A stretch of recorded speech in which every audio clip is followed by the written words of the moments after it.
The United States Senate, coming off of Jeff's introduction, is our version of a deliberative body.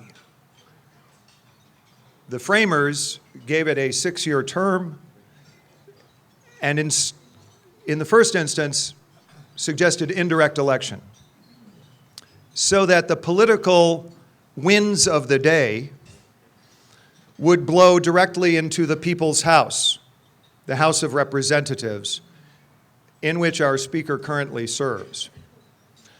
But in the analogy frequently referred to of the framers, the heat of the moment and the heat of the topic in the saucer would be cooled by its pouring.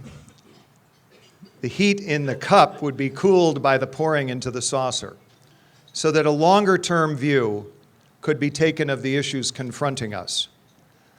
I don't think there's anyone in Illinois today who can question the topics of job creation or the topic of national security, as brought into relief just in the last 10 days with the Times Square failed bombing, or for that matter, a topic dear to our hearts in Illinois, that of trying to achieve ethics in government. To address and assay those issues for all of us today, I give you the Republican candidate for the United States Senate, Congressman Mark Kirk.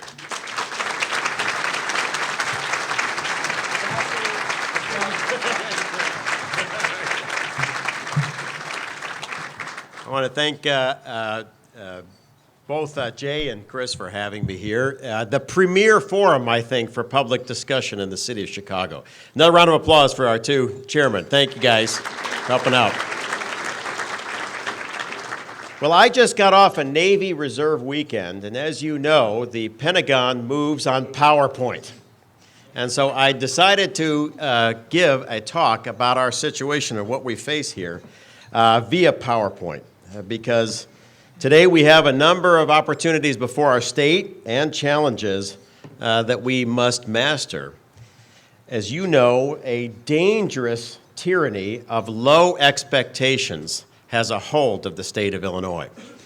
And we should set 3 principled standards for our elected officials coming up. First slide, rebuilding trust in our elected government. Secondly, having leaders who do what's right regardless of party affiliation. And third, that we must work together across party lines to reestablish our birthright as the land of opportunity with the highest incomes in the Midwest. So first, the key question before us: who will represent our state next year in the United States Senate? Next slide. Well, there's a couple of names, people who have been very well respected, 2 Republicans and 2 Democrats. Jay, this is an honor and homage to you. You said mention these guys, so we put them in. That's the upside. That's the upside. But we have chosen poorly. Next slide. Each one of these men have been criminally indicted for service in public office. And so the question is, based on this record, what are we going to do, and how are we going to make this choice coming up?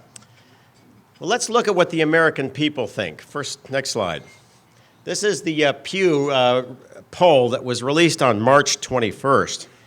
And it shows that the country faces a serious lack of trust in nearly every institution. Next slide. Note here that currently, the Pew Research Center tells us just 22% of Americans trust their government. That means less than 1 in 5 Americans trust their government. Next slide. Even when you talk about state and local government, the number is only 42. And let me ask this question: how many of you have been on the phone with an out-of-state friend or relative who laughed at you because you were from Illinois? And so we ought to make a change. Next slide. Now, recently, I served in Afghanistan as a Navy reservist, first member of Congress to do that kind of duty since 1942. This is a picture of me with Helmand provinces. This is the province where we are most focused on military activity. That's Helmand province's new entrepreneur that is adding more jobs than anyone else in the province in a marble factory. In a meeting with another Afghan official, the Afghan agriculture minister, we were talking about the poppy crop, and I was asking so many political questions, he finally turned to me and said, "Commander, are you a reservist?" "Yes, sir." "What do you do in your civilian life?" "I'm a U.S. congressman." "What state?" He knew enough to ask that. "Illinois." He sat back in his chair and said, "Ah, in Afghanistan we know corruption, but not like that." Next slide. When we look at the institutions that are trusted by the American people, you see the Congress is at 17, the administration at 40, the CIA at 46, and the men and women of the United States military have an 80% approval rating. As your senator, what I see is, first, we need to reestablish the trust of the American people in their government by earning it. Quasi-governmental institutions like Fannie Mae and Freddie Mac triggered this Great Recession, bringing America to its knees. The government was not looking out for the next big danger, which in my view right now, the next big danger is an emerging sovereign debt crisis that we should focus on. It usually looked backwards. It focused on party interess. It mostly just sought for temporary partisan political advantage, while many of our citizens struggled to make ends meet. So why do Americans hold the U.S. military in such high regard? I think there are three answers, and it's the founding values of the military: duty, honor, country, but deeply service above self. At the core, then, our journey to fix this problem begins with the words of Abraham Lincoln, who appealed in our very darkest hours to the better angels of our nature. To solve big challenges, we have to work across the partisan divide, and at times even fight the leaders of our own political party. Next slide. One of my biggest battles was with the Republican chairman of the Transportation Committee, Don Young of Alaska, who wanted to fund not one, but 2 bridges to nowhere. And it was the Kirk Amendment in the House Appropriations Committee that killed the bridge to nowhere, which, thankfully, will never be built. And your tax dollars were not wasted on that. Next one. You also have to reach across the divide, joining with Democratic leaders, for example, Congressman Lipinski, for new upcoming legislation that I hope we enact, which will ban all sewage dumping in Lake Michigan. Ought to be done. By the way, this chart behind me shows that Detroit last year dumped 12 billion gallons of raw sewage into the lakes just last year, a practice which should be banned. Next one. We also need to advance stem cell research. Now, in my view, Americans support treatments, but we are passionate about a cure. Medical care should be much better 20 years from now than it is today, giving us the chance to cure Alzheimer's and Parkinson's and diabetes. But today, bipartisanship has generally reverted back to just having 1 or 2 votes of the opposite party on a bill. The parties are obsessed with a quick political victory, not a long-term benefit for the nation. In my view, no one party has a monopoly on all the good ideas, and more importantly, no one party should have all the power. We are Americans who believe in a check and balance, with a bipartisan coalition of members empowered to implement new ideas. Which brings us to righting our ship of state. Where do we begin first? Next slide. We need to set short and medium-term goals led by getting Illinois families a job, a real private sector job. And there is no more important issue in our state. I will just point out that up here in Boone County, you've got the highest unemployment rate in the state of Illinois. We are running significantly ahead of the national average in unemployment. In Boone County, it's now at 19%. Down here in Brown County, you have the one a bright spot, but Brown County has only 7,000 people in it, and 2,000 of them are in jail. You also have Dot Foods down there, so they have only a 6% unemployment rate. This is clearly unacceptable. I think we should imagine a state that we want to have, and then set specific goals to make our vision real. Next slide. For example, let's just look at where we are. The state of Illinois has a natural advantage. In my view, we are the best place in America to locate a business to service the North American market and dominate it. We have the best river network. We have the best rail network, which is right here. We have the best road network. And this one map, these dots all show the places that you can fly direct from O'Hare. A key factor that brought Boeing to the city of Chicago because they were tired of changing planes. Using this natural advantage, our grandparents built the highest incomes of the Midwest, but right now we are squandering that advantage. Next chart. This is a chart showing public corruption in Illinois. You'll see that the state of Illinois here rates number 6, and just northern Illinois, if it were a state, would be the 9th most corrupt state in America. For too long, our natural advantages are squandered by corrupt politicians who have put self-interest above our future. Because of this, we now estimate that Illinois families are forced to pay a hidden corruption tax of approximately $500 million a year. In my view, we must elect leaders who do not become criminals, and men and women should stand who are willing to be alone in their fight against corruption. We need a long-term vision to help Illinois return to its natural advantage so that we can build the highest incomes of the Midwest right here. That means backing projects that reassert that national advantage with, in my view, my preference, heavy infrastructure, like the O'Hare Modernization Project. By its most conservative estimate, would add 700,000 new jobs to our area. In the old days, when planes were light, it was good to have runways pointed in each direction depending on the wind. Today, planes are so heavy, the ideal airport is a series of east-west runways to maximize production of output. And that's where we're headed with O'Hare. If we get rid of the weight in our state of high taxes, extremely high litigation, and corruption, our natural advantage will take over again, building high incomes. Next one. Also, in my time at the London School of Economics, I joined a school of economic thought that looked less at short-term production rates, the way we measured gross domestic product in World War II, and looked more at economic leadership coming from science and innovation, patents and then production.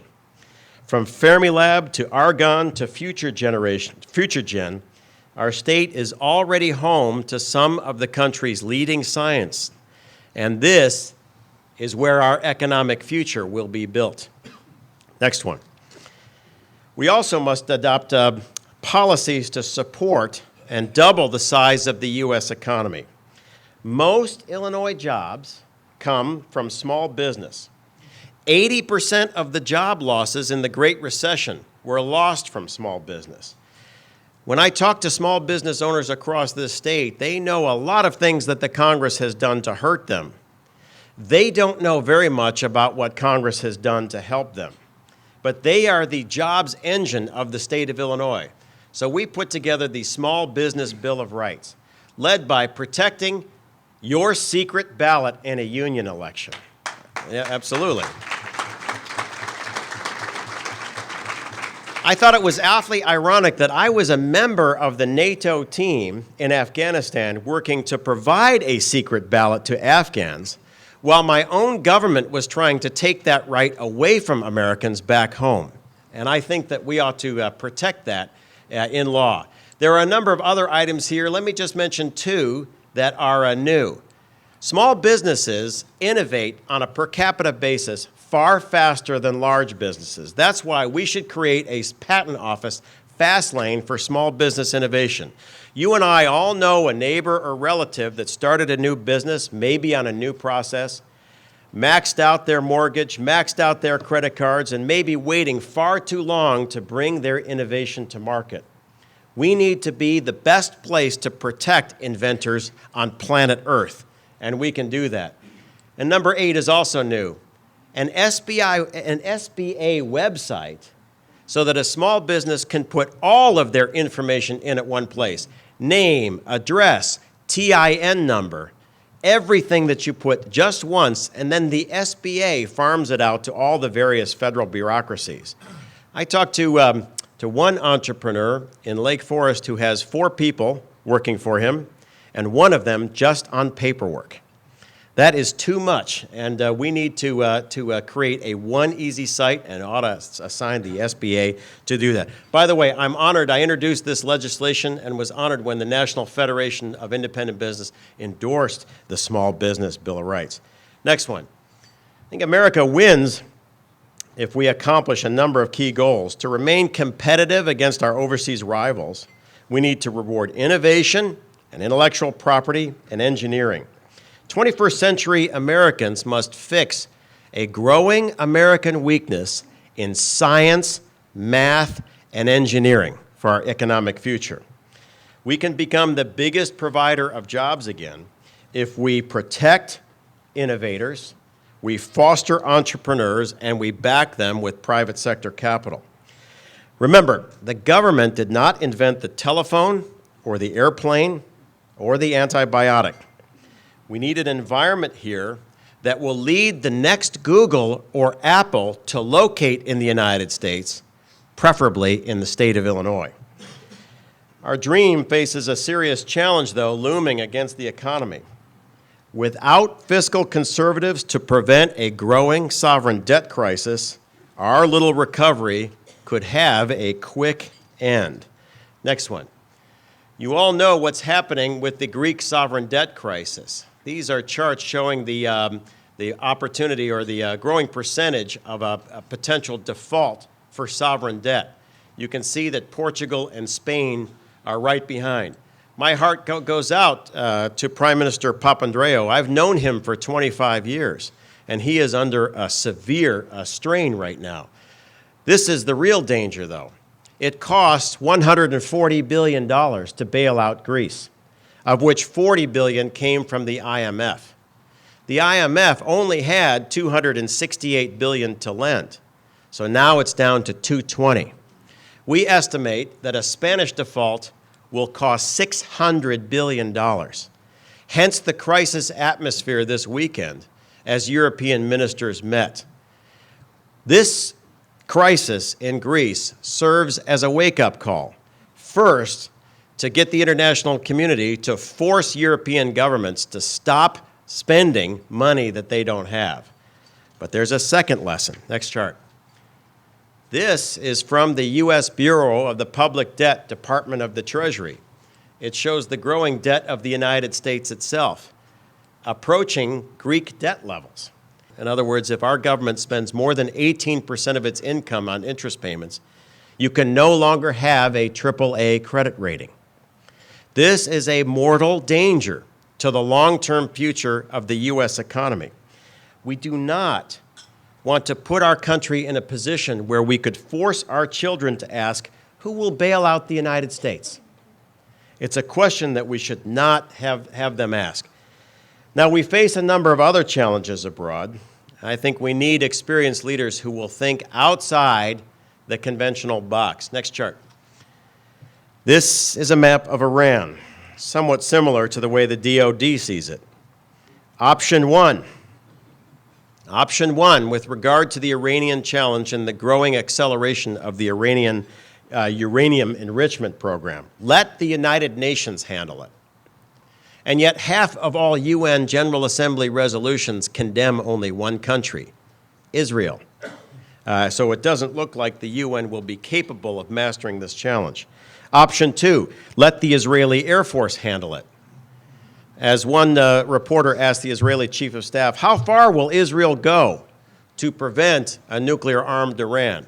And he said 1,126 kilometers, which is Palmakim to Natanz. The question is, are there any leaders capable of thinking outside this very conventional box?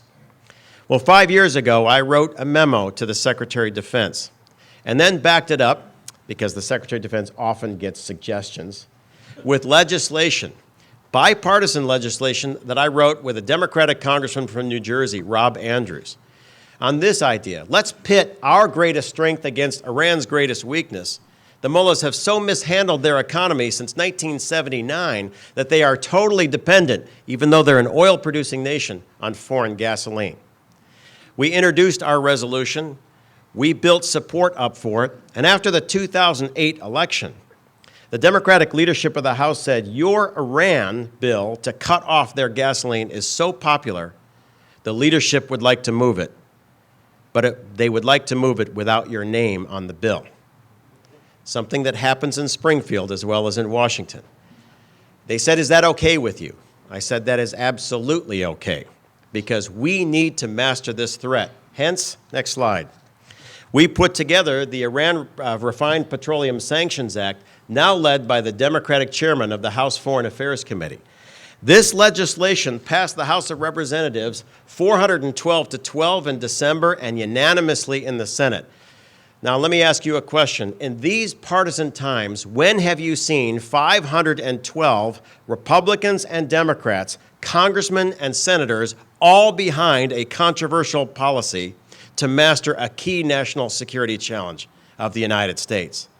And so as this bill heads to President Obama's desk, we have a key message for him. Mr. President, on behalf of 90% of the House and Senate, sign it and seal it. Sign the Refined Petroleum Sanctions Act and then seal off the Islamic Republic of Iran's gasoline so that we can have a less dangerous world. Next chart. Another challenge we face is growing instability in Mexico. Many of you know I went to school in Mexico, speak Spanish. I'm the only alumni in the Congress of La Universidad Nacional Autónoma de Mexico. I care very much about that government and admire the new president of Mexico, President Calderón. Like his counterpart, President Uribe of Colombia, the Mexican experience shows that democracy becomes the natural foe of drug cartels, and we should be for democracy. Just this weekend, we were having a big problem in Ciudad Juarez, where we've had hundreds upon hundreds of people murdered each month in the most dangerous place in the Western Hemisphere, just across from the El Paso border. I will say this, a mis amigos latinos, vamos a ganar y ayudar el gobierno mexicano contra las carteles. Necesitamos a ganar para los derechos humanos de cada persona en Mexico y los Estados Unidos. We need to win this battle, as we have done in Colombia, to make sure that we protect human rights both above and below the border. And the final foreign policy challenge, on top of Iran, on top of Mexico, is this one. Probably the most important one, the rise of China. These graphs show the number of internet users and the number of car sales in the United States and China. This is very important data for people with jobs in technology or related to automobile sales. It is also a potential warning for those working in cybersecurity or our military. In my view, the number one diplomatic issue for the United States in the 21st century is our relationship with Beijing. It has an upside and a downside. And for the safety and security of the U.S. economy and our people, we need to get this right. So, back to our main point. Next slide. We have a choice to make of who our next senator will be from the great, powerful, heartland, industrial state of Illinois. In my view, we need leaders who are grounded in principle, such as, number one, honesty in government. Number 2, patriotism over profit. And number 3, results over partisanship, working together. Thank you, and thanks for having me here. Yeah.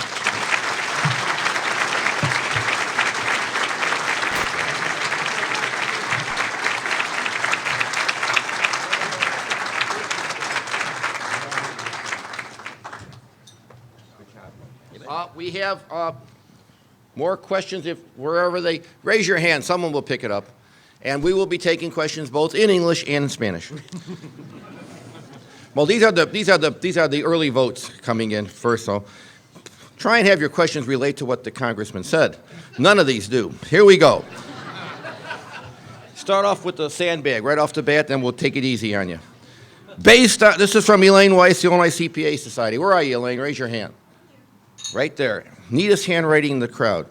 Based on your knowledge of Elena Kagan, as of today, would you vote to confirm her for the U.S. Supreme Court?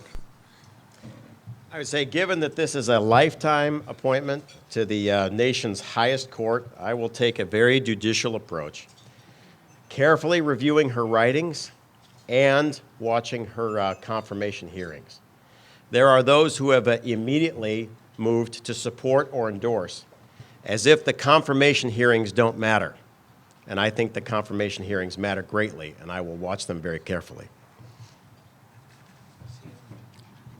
Take that answer, and you could see why he's been reelected a lot in the 10th District.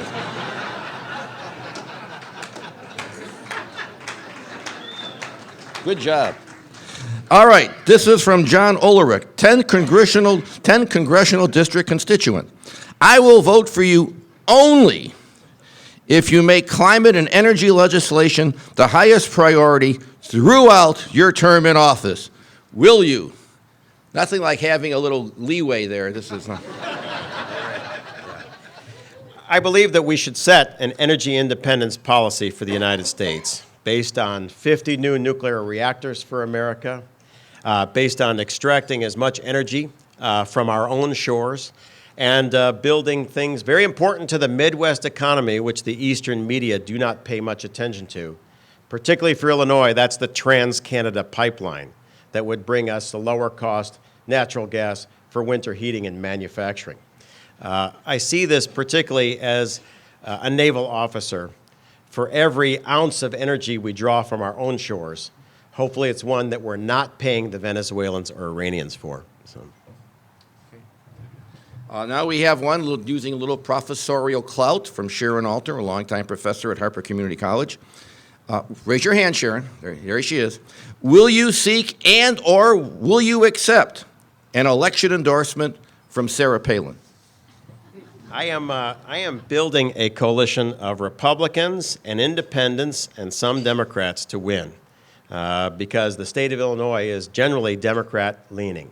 The other day I met with one of my constituents, and she said, Congressman, I think that I am going to vote for you, but you are the only Republican that I'm going to vote for. And I said, Mom, thank you. Yeah.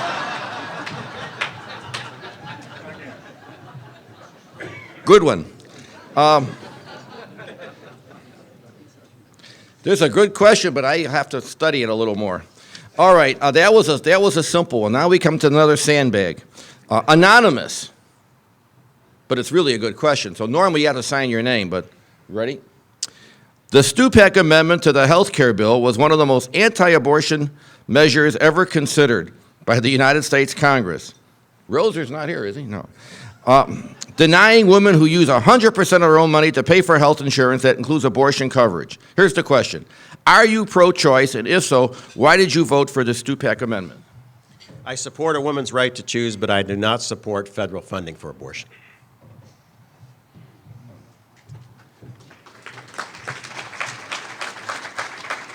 Thought we had him on that one. All right.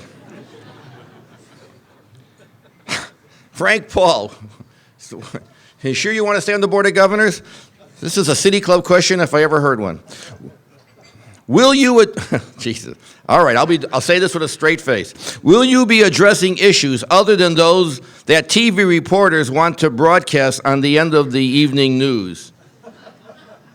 This is the City Club. These count. I think today's address shows exactly how we're going forward, making sure that we're focused on honesty in government, economic development, and mastering key national security dangers for the United States. Here's a question, as always, not on the official form, but it's from former Alderman Bert Nateris. Congressman Kirk, would you favor a program of revenue sharing with city, county, and state governments based on the census, as opposed to stimulus payments? I am worried that the federal government is out of money. Recently, after the stimulus passed, I asked the question, how are we going to pay for this? And my staff gave me the standard answer. This means higher interest payments for the coming generation throughout their working lives. I said, no, I understand that. I said, how are we going to pay for this year when the administration calls on these funds? On the military principle that you go to the forward edge of battle and you talk to a junior officer, you're going to learn more than any death by PowerPoint back at headquarters. I said, I want to talk to the human being that borrows money on behalf of the United States.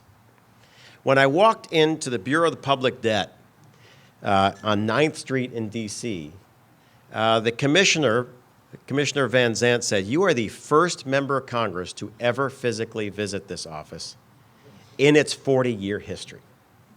Ironic, because 46 cents of every dollar spent by the Pelosi Congress is borrowed by my office. And so I asked a number of basic questions. Who are you borrowing money from? Congressman, we used to borrow from 45 major lenders. Now it's down to 17. Have any other governments had problems borrowing money? Why, yes, Congressman. In January and February, both the British government and the German government failed in their debt auctions. Any chance of that happening to the United States? No, Congressman. We have a new purchaser that have just come online. Oh, who is that? The Fed. Oh, now I'm reassured. One part of the government is lending another part of the government money. With what assets? The Fed simply expands the electronic balance sheet that it has. There are no assets. Let me see this on your own balance sheet. If you go to the Bureau of Public Debt website, you will see the auction sheets. Now we have 4 to 5 auctions borrowing $30 to $70 billion per auction per week.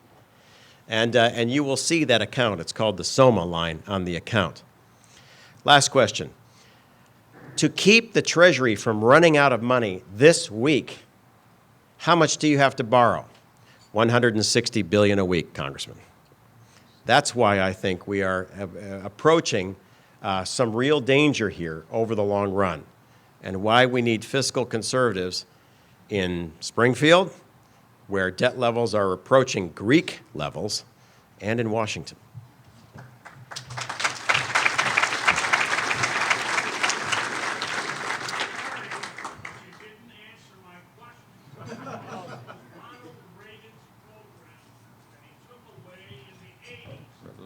Oh, yeah.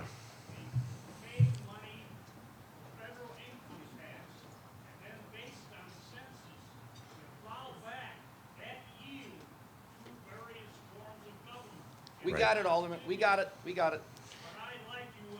Oh, yeah. Let me just say, What do you think about the congressman? Yeah, right. The direct answer, Bert, is no, I would not be for a new revenue sharing program because we are already spending money that we don't have. And secondly, I will say that I am the proud owner, as very few of you are, of a Bert Nateris bobblehead doll. Yeah. All right, well,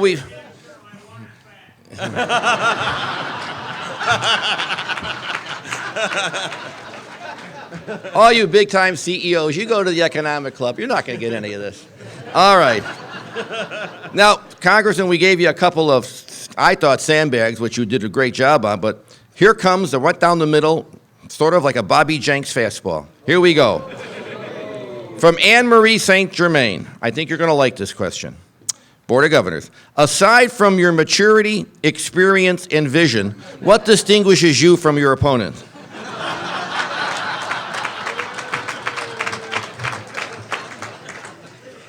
Let me keep that one. Yeah, you're right. Let me just say two things. One, why am I in public life?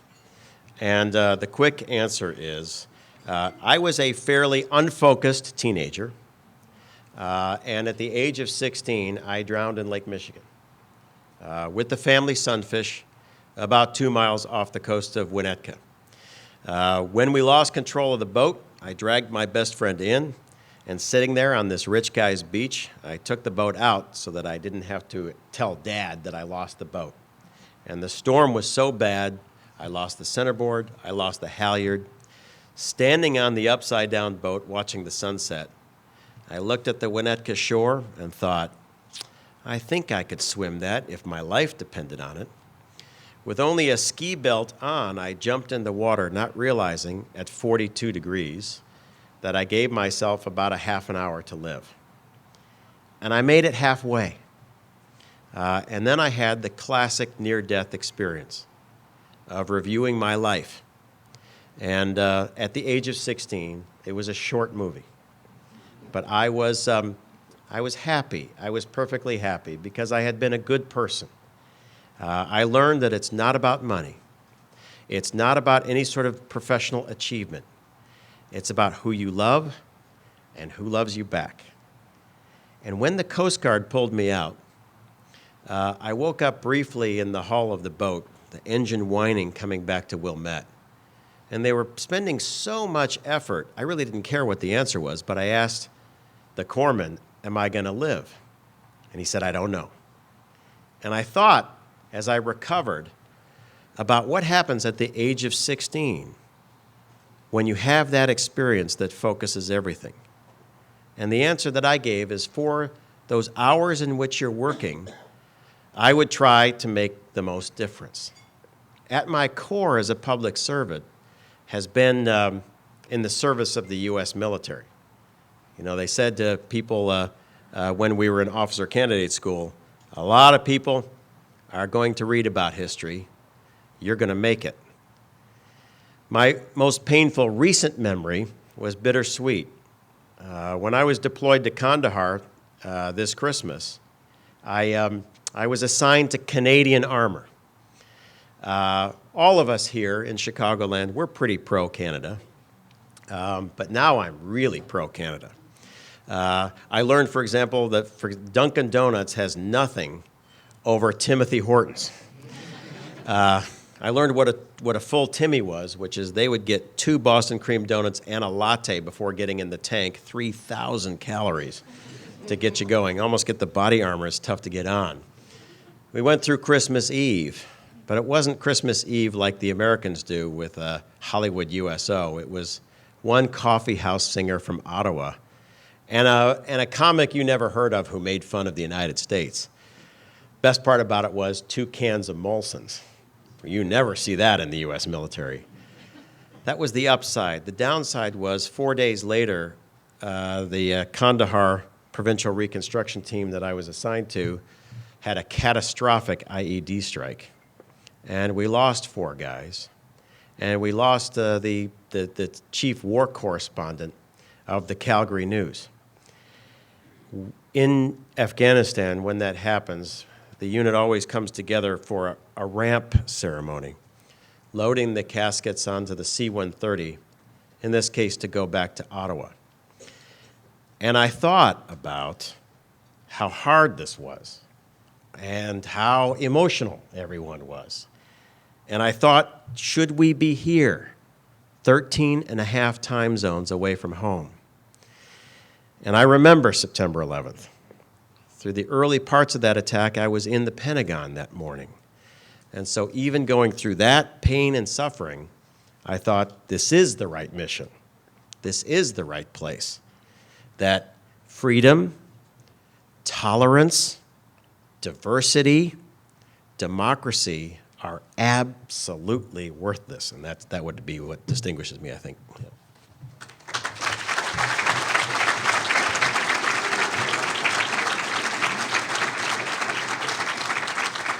Got a few more questions. From Tom Bull. Tom, I can't pronounce your last name. Looks like Bull. Is that close? Close enough. All right.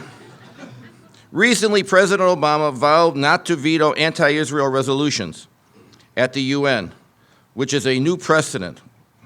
What are your thoughts? Well, we need to take each resolution in its turn, but I am concerned that there is a growing distance between the United States and our best allies in the Middle East, the State of Israel. And Middle East peace is founded on Israeli strength, not Israeli weakness. And when we look at the Middle East, we can see various societies, but when we look at a country which is governed by the vote of the people, in which there are 700,000 Arabs living inside Israel, each who elect their own representatives to the Knesset. And we have an interesting thing where Arab villages inside Israel don't shell Jewish villages inside Israel. We're beginning to see that there is a democracy difference here. And we should always understand that. And in times of stress, we should be closest to our allies, not distant. This is from Edward Cooper. Edward, if you want your question right the next time, you got to write a little clearer. Since the current political system necessitates so much fundraising, how can you reform that? You can take an extra minute if you like. I think we should make one major reform. I backed campaign finance reform and a number of other reforms, but the one major reform that I hope we make is automatic, within 24-hour disclosure of any campaign contribution on the internet, so that the voters can always see what's going on in real time. This is the last question. The one from Richard Johnson, I don't think that's a question for him to answer, so I'll just end with Jeff Riley. You voted for the American Clean Energy and Scarcity Act, I guess that is, and said it's time for us to defund Mideast and South American dictators. As senator, what would you support the above, and how would you do it? I paraphrased. Yeah. Well, I announced in August that I would pose that legislation as the Illinois senator, because when you leave my congressional district, you find that the legislation very heavily hit key Illinois employers like manufacturing, agriculture, and mining. With the unemployment numbers that you saw up there, our next senator has to be pro-Illinois employment. And in my view, that's job one for our next senator.